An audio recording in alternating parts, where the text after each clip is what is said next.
For weeks, the Harris-Walz campaign has been focused on the economy and the Democratic plans to boost the middle class. Well, those efforts now appear to be paying off. A new poll from the Financial Times and the Michigan Ross Business School is stunning. Here's the report from MSNBC. Who do you trust more on the economy? Harris beating Trump, even by 2 points. It's margin of error, but whoa. Who do you trust more to lower costs? Harris, 1 point over Trump. Who do you trust? Who represents the middle class more? Harris, who is middle class, versus Trump. That should be what it is, but it is shocking. Democrats never win these kind of polls. They almost never win these kinds of polls, but right now the laser-like focus by the Harris campaign and some of the things that she has rolled out appears to be resonating. And those things include extending a tax credit for small businesses who are starting up from $5,000 to $50,000. There's all sorts of other plans, including middle-class tax cuts. And when you combine all of that, plus Donald Trump and some of his economic plans, which include a tax cut for the rich, tariffs, which economists say will cost the economy trillions of dollars, it all has Donald Trump essentially sinking on the economy in terms of voter trust about the economy as Kamala Harris is surging. And by the way, the economic data is also not very helpful to Donald Trump and is certainly very helpful to the Harris campaign because inflation has now dropped for 11 straight months. That's right, the big Achilles heel of the Biden-Harris administration, that inflation was going up. Well, it's been going down repeatedly. The unemployment rate continues to be low at around 4%. The stock market continues to hit record highs, just crossing 42,000 on the down. 14.8 million jobs have been created under the Biden administration, including 800,000 manufacturing jobs. The increase in manufacturing has added an estimated $12 trillion to the U.S. economy, according to economists. Over the same time period, 10 million small new businesses have started. Gas prices are down to $3 a gallon on average across the nation. And again, the economists are warning about the Trump economic plan, tax cuts for the rich, which would explode the deficit. The last time Donald Trump gave a tax cut to the rich when he was president in 2017, it increased the budget deficit by 50%.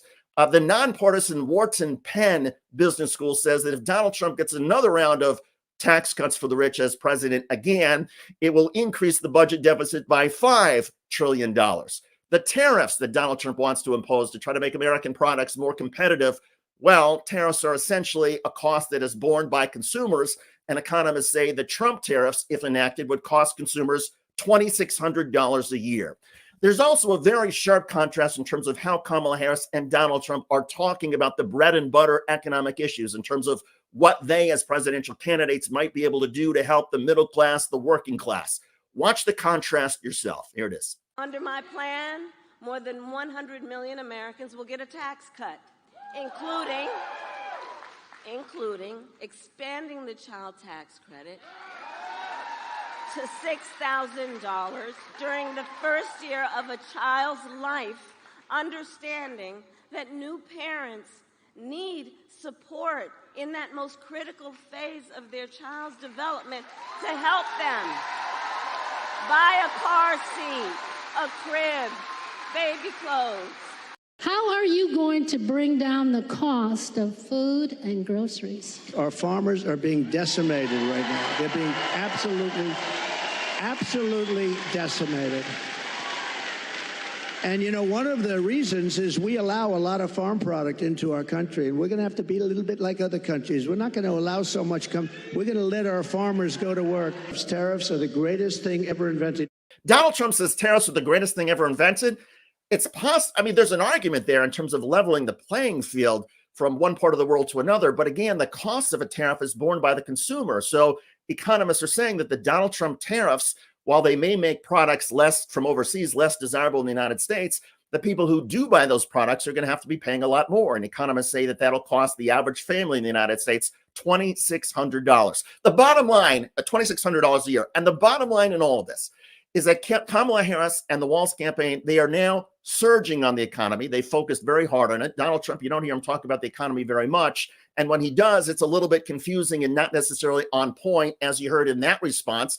The woman simply asked, what are you going to do to try to help us with costs? And Donald Trump sort of meandered and talked about farmers and talked about tariffs being the greatest thing ever. And so he's not directly addressing the question at the same time that the Harris-Walz campaign is rolling out plan after plan to try to help middle-class workers. And those plans, everything from tax cuts for the middle class to small business tax cuts to child tax credits, are very popular with voters. And as a result, the Harris campaign is now leading Donald Trump, according to the University of Michigan poll, on the economy. Who voters trust more in the economy? Right now, they trust Kamala Harris. And that is a stark change from where it was just a month ago when Kamala Harris was behind on the economy by double digits. President Biden was behind Donald Trump by double digits. And so for Kamala Harris to make up ground there is huge. And it's starting to show now in also the national and state battleground polls. Here are the latest national polls. Fox News, Harris 50, Donald Trump 48, the margin of error is 3. Rasmussen, a Republican poll, Harris 47, Trump 49, the margin of error is 2. GW Harris X, Harris 51, Trump 49, the margin of error is 2.5. Morning Consult, Harris 51, Trump 45. That's a 6-point difference. The margin of error is 1, and that poll was taken entirely after the debate. Data for Progress, Harris 50, Trump 46. The margin of error is 3, another one outside the margin of error. ABC News Ipsos, Harris 51, Trump 47, a 4-point spread. The margin of error is 2. And by the way, in battleground states, Harris is now leading in 5 of the 7 battleground states. She's tied in 2 others. And there are a couple indications that states like Iowa and Florida, which are not technically battleground states because the Republicans are favored there, they are now within 3 or 4 points. And the key driver in all of this is trust on the economy. The economy is getting better. People see that gas prices and inflation have dropped. Prices are getting lower. The stock market's getting higher. Everyone's 401ks is doing gangbusters. And Kamala Harris, by talking about the economy in the way that she is gaining trust on the number one issue in this campaign. And that would be a death knell for Donald Trump if more voters trust Kamala Harris on the economy than Donald Trump. Trump has largely taken this for granted, perhaps because of his experience as a businessman and his claims for so many years that he's a billionaire, he's successful. Trump has just assumed that everybody would say, oh, he knows how to handle the markets and the economy better. And the voters are saying, The voters are looking at the specific plans the candidates are putting out now and how the candidates are talking about the economy. And on the economy, Kamala Harris is now beating Donald Trump. That is a huge headline, and that could be the key death knell for Donald Trump in this campaign. Glamour is out with a new interactive election series and a landmark poll surveying 2,000 women about the issues that matter to them the most. And the results were eye-opening. Issues that matter to them the most. What did you see? Across the political divide, economy was the number one thing that they talked about. There was no surprise there. And that could be the key death knell for Donald Trump in this campaign. The race is not over for another 7 weeks. But 7 weeks before the election, if you would have said to Democrats a couple months ago, hey, voters will be telling you that the Democrat is favored on the economy, they would have been dancing and jumping for joy. It is a big deal.